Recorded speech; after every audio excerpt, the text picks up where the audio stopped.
مسیح کے عظیم اور فتح مند نام میں ناظرین آپ سب کی خدمت میں اسلام۔ پروگرام حتمی سچائی کے ساتھ ایک بار پھر آپ کی خدمت میں ستارہ سنیل اور پاسٹر شفیق کمل صاحب حاضر خدمت ہیں۔ ناظرین، ہمارے آج کے پروگرام کا موضوع ہے صلیب، مسیحی اور اسلام، اور یہاں میں آپ کو یہ بتاتی چلوں کہ یہ پروگرام ایک مناظرے پر مبنی ہے جو کہ حکیم عمران ثاقب صاحب اور پاسٹر شفیق کمل کے درمیان گجرانوالہ میں ہوا تھا۔ اس سلسلے میں آپ ہمارے پہلے بھی 3 سے 4 پروگرام دیکھ چکے ہیں اور یہ پروگرام بھی اسی سلسلے کی ایک کڑی ہے۔ تو اپنے پروگرام کا آغاز کرتے ہیں اور چلتے ہیں پاسٹر شفیق کمل کی طرف۔ محترم پاسٹر صاحب، ہم اپنے پروگرام میں آپ کو خوش آمدید کہتے ہیں اور ہم اپنے سوالات کی طرف بڑھتے ہیں۔ حکیم صاحب کا پہلا سوال جو میں آپ کے سامنے رکھنا چاہوں گی وہ یہ ہے کہ وہ ان کا کہنا ہے کہ جناب یسوع کی قربانی کا کفارہ تو دنیاوی قانون سے بھی ثابت نہیں ہو سکتا کہ جرم کوئی اور کرے اور کفارہ کوئی اور ادا کرے۔ اس کا مطلب ایسا بھی یہ ہے کہ کرے کوئی اور بھرے کوئی۔ تو آپ تھوڑا سا اس کا بیان کریں گے؟ حکیم صاحب کا، چونکہ حکیم صاحب مسلمان ہیں تو یہ جو سوال انہوں نے پوچھا یہ خالصتاً اسلامی سوچ کے پیش نظر ہی پوچھا۔ اسلام میں ایک نظریہ دین فطرت، وہ کہتے ہیں کہ اسلام دین فطرت ہے۔ دین فطرت کا مطلب یہ ہے کہ انسان کی فطرت کے عین مطابق۔ ہم اس سے اتفاق نہیں کرتے۔ اگر کوئی مذہب جس کے بارے میں ہم دعویٰ یہ کریں کہ یہ خدائی مذہب ہے، خدا کا دیا ہوا ہے، اور پھر ساتھ یہ بھی کہہ دیں کہ یہ دین فطرت ہے، تو یہ دو متضاد چیزیں ہیں۔ دین فطرت انسانی فطرت کے عین مطابق ہے، جبکہ دین الہی یا جو خدا کا دیا ہوا دین ہے وہ خدا کی فطرت کے، خدا کی سوچ اور خدا کے منصوبے کے مطابق ہونا چاہیے۔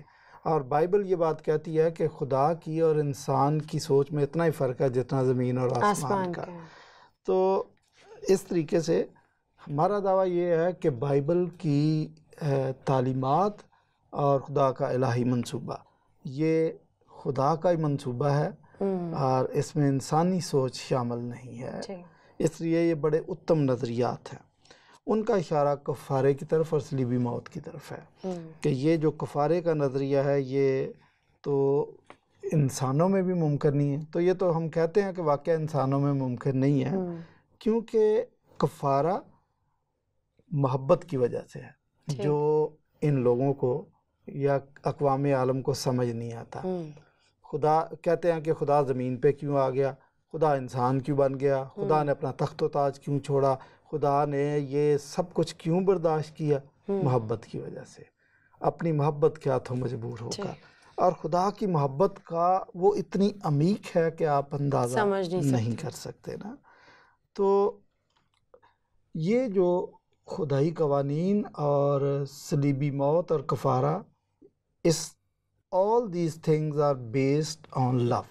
پہلے تو آپ یہ اصول یاد کر لیں، اور اینڈ میں لو کے اوپر، محبت کے اوپر جو بائبل میں ایک خوبصورت میسج ہے وہ بھی میں آپ کو پڑھ کے سناؤں گا، لیکن پہلے آپ سن لیں۔ چونکہ یہ کفارے کا نظریہ محبت پر مبنی ہے، اس لیے ایسے لوگوں کو بالکل سمجھ نہیں آ سکتا جنہوں نے یہ آیت سیکھ رکھی ہے قتال تمہارے لیے فرض کر دیا گیا ہے۔ اب جن کے لیے قتل و غارت فرض ہے کہ مارو بندوں کو، ان کی گردنیں اتارو، ان کو محبت کا نظریہ کیسے سمجھ آئے گا؟ اچھا، ہلاکو خان جس نے کھوپڑیوں کا مینار بنا دیا تھا، اس کو محبت کا نظریہ سمجھائیں، اس کو سمجھ آئے گا؟ یا کسی ایسے شخص کو جو صبح ناشتہ انسانوں کے خون سے کرتا، اس کو ہم کہیں گلاب کا پھول لے لو جی، یہ محبت کی نشانی میں بھاگو تلوار لاؤ میرے لیے بھی؟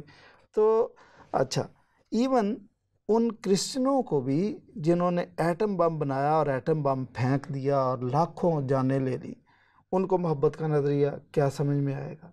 ٹھیک۔ ہاں، میں آپ کو بتاؤں کہ یہ ایک بچے کو سمجھ آ سکتا ہے محبت کا نظریہ، کہ اگر وہ پیار سے اس نے کھلونا کو بنایا، بلکہ بچے کا کھلونا بھی آپ توڑ دیں تو آپ اس کو چپ نہیں کرا سکتے، وہ رونا شروع کر دے گا۔ اور خصوصی طور پر اگر اس نے کھلونا خود بنایا ہو تو پھر تو وہ بالکل ہی برداشت نہیں کرے گا کہ آپ اس کے کھلونے کو توڑ دیں۔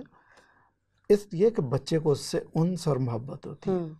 اس کائنات کے خدا کو انسانوں سے بہت پیار ہے، وہ چاہتا ہے کہ کسی بھی انسان کی ہلاکت نہ ہو، بلکہ اس کی توبہ تک نوبت پہنچے۔ یہ اس کا نظریہ ہے۔ تو اس کو سلیب کا پیغام اور جو کفارے کا نظریہ یہ محبت اور انصاف پر مبنی ہے، اور چونکہ محبت اور انصاف کی باتیں بھی عام لوگوں کو سمجھ نہیں آتی، اس لیے وہ اس قسم کی باتیں کر دیتے ہیں۔ تو بیک ٹو یور کویسچن کہ دنیاوی انسانوں کو واقعہ کیسے یہ سمجھ آئے گا دنیا میں رہنے والوں کو؟ ہاں، کیونکہ محبت، ایثار یہ بہت ریئر ہے اس دنیا میں۔ آج چونکہ میرا دعویٰ یہ ہے کہ سب کچھ محبت پر مبنی ہے، تو محبت کے اوپر ایک خوبصورت پیسج میں آپ کو پڑھ کے سنانا چاہتا ہوں، پہلا کرنتھیوں اس کا 13واں باب اور اس کی 13واں باب کمپلیٹ۔ اگر میں آدمی اور فرشتوں کی زبانیں بولوں اور محبت نہ رکھوں تو میں ٹھنٹھناتا پیتل یا جھنجھناتی جھانجھ ہوں، اور اگر مجھے نبوت ملے اور سب بھیدوں اور کل علم کی واقفیت ہو اور میرا ایمان یہاں تک کامل ہو کہ پہاڑوں کو ہٹا دوں اور محبت نہ رکھوں تو میں کچھ بھی نہیں، اور اگر اپنا سارا مال غریبوں کو کھلا دوں یا اپنا بدن جلانے کو بھی دے دوں اور محبت نہ رکھوں تو مجھے کچھ بھی فائدہ نہیں۔ محبت صابر ہے اور مہربان، محبت حسد نہیں کرتی، محبت شیخی نہیں مارتی اور پھولتی بھی نہیں، نازیبا کام نہیں کرتی، اپنی بہتری نہیں چاہتی، جھنجھلاتی نہیں، بدگمانی نہیں کرتی، بدکاری سے خوش نہیں ہوتی بلکہ راستی سے خوش ہوتی ہے، سب کچھ سہ لیتی ہے، سب کچھ یقین کرتی ہے، سب باتوں کی امید رکھتی ہے، سب باتوں کی برداشت کرتی ہے۔ محبت کو زوال نہیں، نبوتیں ہوں تو موقوف ہو جائیں گی، زبانیں ہوں تو جاتی رہیں گی، علم ہو تو مٹ جائے گا، کیونکہ ہمارا علم ناقص ہے اور ہماری نبوت ناتمام، لیکن جب کامل آئے گا تو ناقص جاتا رہے گا۔ جب میں بچہ تھا تو بچوں کی طرح بولتا تھا، بچوں کی سی طبیعت تھی، بچوں کی سی سمجھ تھی، لیکن جب جوان ہوا تو بچپن کی باتیں ترک کر دیں۔ اب ہم کو آئینہ میں دھندلا سا دکھائی دیتا ہے، مگر اس وقت روبرو دیکھیں گے۔ اس وقت میرا علم ناقص ہے، مگر اس وقت ایسے پورے طور پر پہچانوں گا جیسے میں پہچانا گیا ہوں۔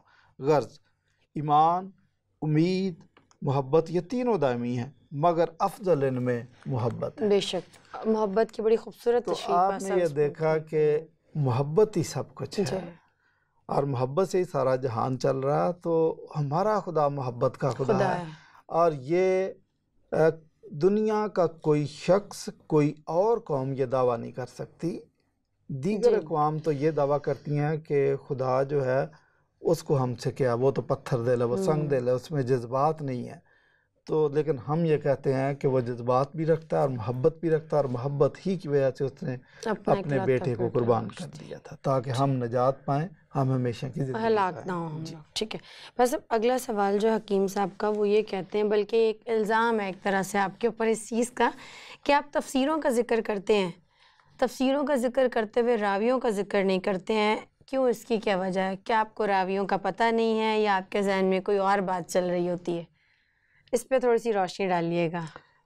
آپ نے اندازہ ٹھیک لگا لیا کہ راویوں کا مجھے پتہ ہے، مجھے یہ بھی پتہ ہے کہ حدیث کا نظام کیا ہے، اس کا سسٹم کیا ہے، اس کا ایک باقاعدہ علم بنایا ہوا انہوں نے، سب پتہ ہے، راویوں کی ایک چین ہوتی ہے، یہ سب مجھے پتہ ہے، لیکن مسئلہ یہ ہے کہ میں اس چیز پہ بلیو نہیں کرتا۔ ایون حدیث کا، روایت کا حوالہ بھی اگر میں نے دیا تو صرف اس لیے دیا تاکہ اتمام حجت ہو اور for the sake of argument, چونکہ حکیم صاحب یا مسلمان دوست ان چیزوں کو مانتے، اس لیے میں نے حوالہ دے دیا، ادروائز میں ان چیزوں پہ بلیو نہیں کرتا۔ کیوں نہیں کرتا؟ کہ یہ راویوں کا جو طریقہ ہے جی، کہ مجھے فلاں نے بتایا، فلاں کو فلاں نے بتایا تھا، فلاں کو فلاں نے بتایا تھا، 8-10 نام، 3 نام، 4 نام دے دیتے ہیں کہ ان سے ہو کہ یہ بات مجھ تک پہنچی، اور اپنی طرف۔ اچھا، یہ یہودیوں کا بھی طریقہ یہی تھا اور مسلمانوں کا بھی طریقہ یہی ہے۔ تو میں آپ کو بتاؤں کہ یہ جو طریقہ کار ہے کہ کسی بات کی صداقت کو ثابت کرنے کے لیے معتبر راویوں کی چین ثابت کر دینا، یہ درست نہیں ہے۔ مسیح یسوع نے اس کو رد کر دیا تھا، انہوں نے کہا تم اپنی روایتوں سے خدا کے حکم کو ٹال دیتے ہو، اس لیے بے فائدہ خدا کی پرستش کرتے ہو، یہ انفارمیشن درست ہی نہیں ہو سکتی۔ اب میں، چونکہ ہمارے آقا یسوع مسیح نے یہ بات کی ہے تو آپ اس کو فالو کرتے ہیں؟ ہم تو ایمان سے اس کو فالو کرتے ہیں، لیکن میں آپ کو دنیاوی آرگومنٹ بھی یہ دینا چاہتا کہ آپ کسی کے کان میں کو بات کہیں اور پھر اگر 40 بچے بیٹھے ہوئے ہیں تو بولیں کہ یہ بات آگے پہنچاؤ، کان میں کہتے جاؤ، آخری بچے سے اب جب بات سنیں گے تو وہ بات بالکل بدل گئی ہوگی. یہ گیم بھی اسکولوں کالجوں میں ہوا کرتی تھی. اچھا، تو اگلی بات کہ راوی کتنے بھی ایماندار ہوں، کتنے بھی سچے ہوں، ہم ان پہ ٹرسٹ نہیں کر سکتے. ہیومن ایرر ہو سکتی ہے، سننے میں غلطی ہو سکتی ہے، یادداشت میں کمی ہو سکتی ہے، یہ طریقہ ٹھیک نہیں. ہم جس طریقے کو مانتے ہیں کہ جس نے بھی خدا کے کلام کو لکھا اس نے ہولی اسپرٹ کی مدد سے لکھا. ہولی اسپرٹ غلطی نہیں کر سکتا. تو ہولی اسپرٹ کے بارے میں مسیح یسوع نے کہا تھا کہ وہ ساری باتیں تمہیں یاد دلائے گا. تو اس نے یاد دلائیں تو لکھی. خود مسلمان اس بات کو مانتے ہیں سورہ المائدہ کی 111 آیت میں کہ حواریوں پر وحی نازل ہوتی تھی. تو وحی کے ذریعے، الہام کے ذریعے، ہولی اسپرٹ کے ذریعے انہوں نے لکھا ہے، راویوں کے طریقے سے نہیں. راویوں کے بارے میں ایک بات اور بتا دوں. آپ نے کہا کہ آپ کے ذہن میں کچھ اور چل رہا تھا، یقیناً چل رہا تھا. جج کے سامنے اگر کوئی گواہی دیتا ہے کہ جی قتل کا مقدمہ ہے تو میں گواہ ہوں کہ یہ جو مجرم کھڑا ہے اسی نے قتل کیا ہے، تو جج آپ سے یا سرکاری وکیل یا کوئی وکیل آپ سے سوال پوچھ لے گا، یہ بتائیں کہ آپ نے اپنی آنکھوں سے دیکھا تھا جب اس نے گولی چلائی؟ نہیں، میں نے اپنی آنکھوں سے نہیں دیکھا، میں تو ادھر موجود نہیں تھا. میرا کزن ہے اسلم، وہ ادھر موجود تھا، اس نے یہ سارا واقعہ میری ماما کو بتایا تھا. میری ماما نے یہ بات میرے ابو کو بتائی تھی اور میرے ابو نے یہ بات خالہ کو بتائی تھی، تو یہ مجھے خالہ نے بتایا تھا. جج کہے گا بھاگ جاؤ یہاں سے. ہاں، کیونکہ وہ 4-5 لوگوں سے ہوتی ہی بات وہ پہنچی. کورٹ پاکستان کے اندر بھی کسی اس طرح کی کسی گواہی کو نہیں مانتی کہ میں نے کسی کو سنا تھا. تو پھر روایتوں کو، ان میں راویوں کو ہم کیسے مان لیں کہ جی 7 راوی 8 راوی ہیں جنہوں نے ان سے ہو کر روایت آئی، کتنا ٹائم گزر گیا، کتنے لوگ گزر گئے. اس وجہ سے میں ان پہ اچھا قانون کی زبان میں ان کو ہیر سے کہتے ہیں. ہیر سے کا اردو ترجمہ افواہ ہے. اچھا، کہ آپ نے کسی سے سنی ہوئی بات آگے بتا دی. ٹھیک ہے، بس اب اگلے سوال کی جانب بڑھتے ہیں. ہمارے آج کے پروگرام کا تیسرا سوال ہے. حکیم صاحب کا کہنا ہے کہ زبور میں مسیح یسوع کی بابت آیا ہے کہ وہ اپنے فرشتوں کو حکم دے گا کہ وہ تجھے اپنے ہاتھوں پر اٹھا لیں گے تاکہ تیرے پاؤں کو پتھر سے ٹھیس نہ لگے. وہ کہتے ہیں کہ یہ پھر کیسے ممکن ہے کہ اسے لعنتی موت کے حوالے کر دیا گیا؟ اس کا مطلب وہ جو کچھ لکھا ہوا تھا وہ غلط تھا؟ نہیں، وہ غلط نہیں تھا. بائبل خدا کا کلام ہے، جو بھی لکھا وہ درست لکھا. اس کو لوہے کے قلم اور ہیرے کی نوک سے لکھا گیا. اس کے بارے میں ہم نہیں کہہ سکتے، نہ کوئی شک کر سکتے ہیں، نہ یہ کہہ سکتے ہیں کہ غلط ہے. نو، ناٹ ایٹ آل. زبور نویس کی جو یہ بات ہے یہ ایمانداروں کے لیے یقین دہانی ہے. یقیناً خدا ایسے اسباب پیدا کر دیتا ہے کہ ان کو بچا دیتا ہے. اچھا، یہ جو انہوں نے کہا کہ یہ مسیح کے بارے میں ہے، وہ آیات، یہ پیش گوئی ابلیس نے اٹھا کے مسیح پہ چسپاں کرنے کی کوشش کی. تو میں جب ڈیبیٹ کر رہا تھا تو اس وقت بھی میں نے حکیم عمران ثاقب صاحب کو یہ کہا کہ یہ تو سارے ایمانداروں کے لیے، بھائی مسیح پہ بھی آ سکتی ہے لیکن اصل میں تو یہ سارے ایمانداروں کے لیے. آج بھی یہ صادق ہے ہم پہ. تو آپ لگتا ہے ابلیس سے زیادہ متاثر ہیں کیونکہ اس نے اس کو مسیح پہ چسپاں کرنے کی کوشش کی تھی. اینی ہو، اب آ جاتے ہیں کہ آپ کا اسپرٹ کیا آپ کے سوال کی، کہ خدا اپنے بندوں کو بچا لیتا ہے اور بچانا چاہیے خدا کو. ٹھیک ہے، ایسی مثالیں ہیں. صدرک میثق اور عبدنجو کو خدا نے بچا لیا تھا، ان کو آگ کی بھٹی میں ڈال دیا، آگ ان کو ضرر نہ پہنچا سکی. بالکل ان کو سیف طریقے سے خدا نے بچا لیا. داؤد کو جاتی جودیت جیسے بڑے پہلوان سورما سے خدا نے بچا لیا، بلکہ فتح بخشی. دانیل کو شیروں کی ماند میں ڈال دیا گیا، شیروں کے منہ بند ہو گئے تو وہ شیروں کی ماند سے زندہ نکل آیا. اچھا، لیکن مسیح کے بارے میں تھوڑی سی سچویشن فرق ہے، آپ کو سمجھنا چاہیے کہ مسیح کو خدا بچانا نہیں چاہ رہا تھا. اگر بچانا چاہ رہا ہوتا تو نہ پلاطوس کی جرت، نہ ہیرودیس کی جرت، نہ یہودیوں کی جرت، نہ رومیوں کی جرت تھی کہ اس کو پکڑ سکتے.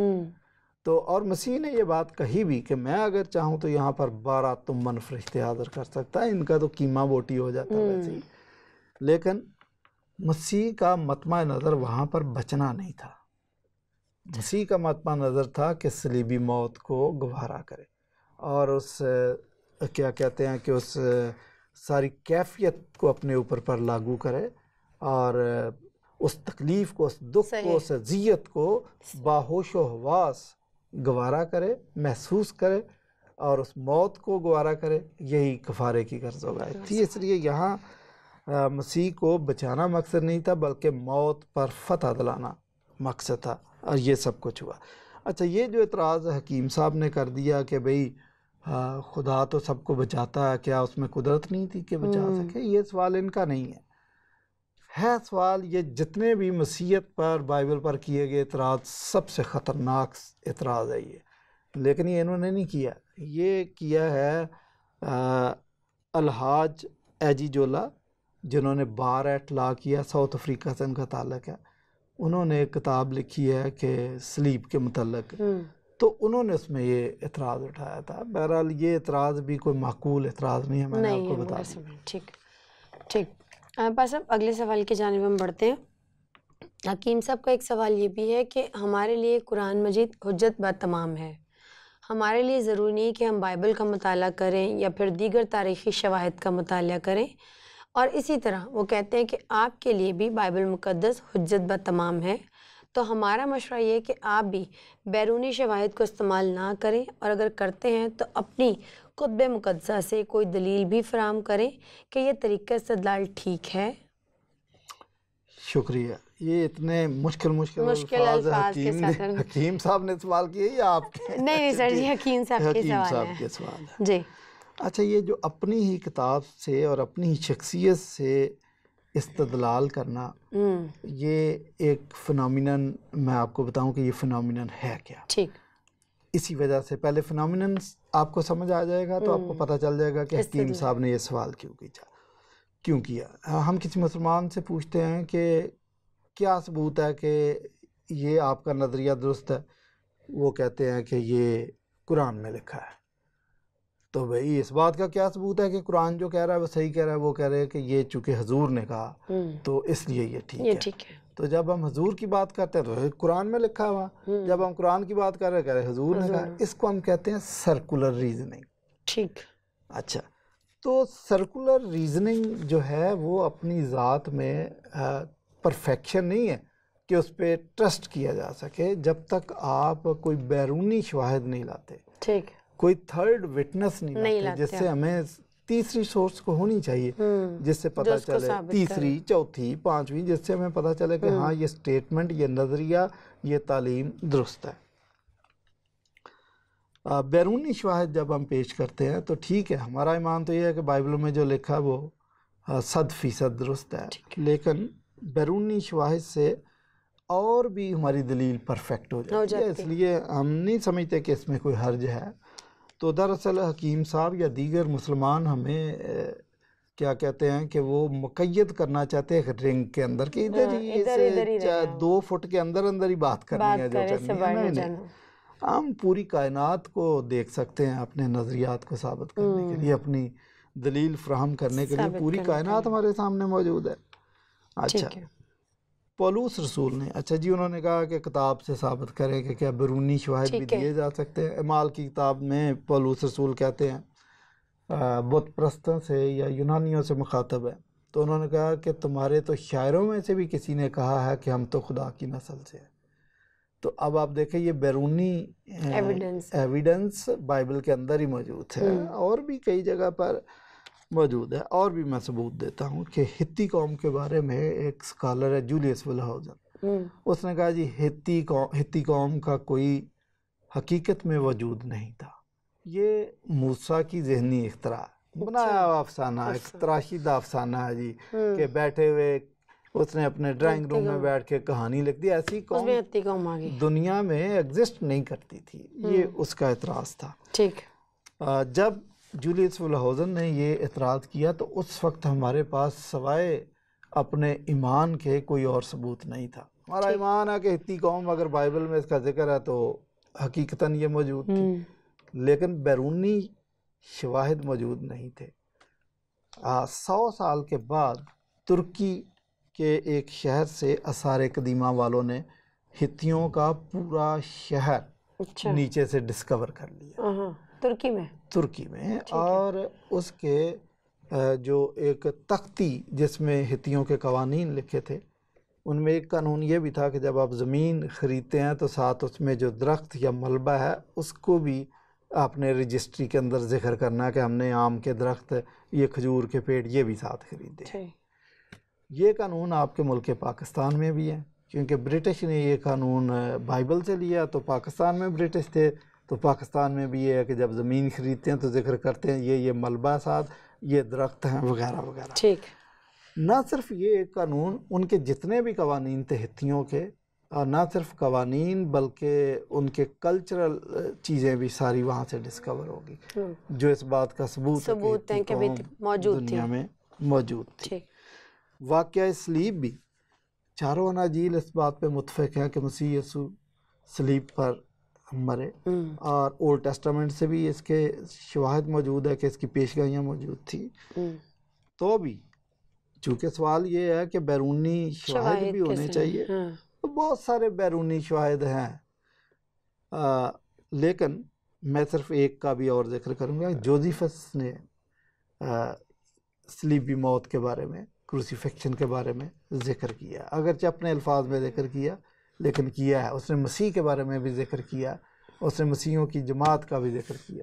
تو اس طریقے سے جوزیفس یعنی یہودی مورخ تھا۔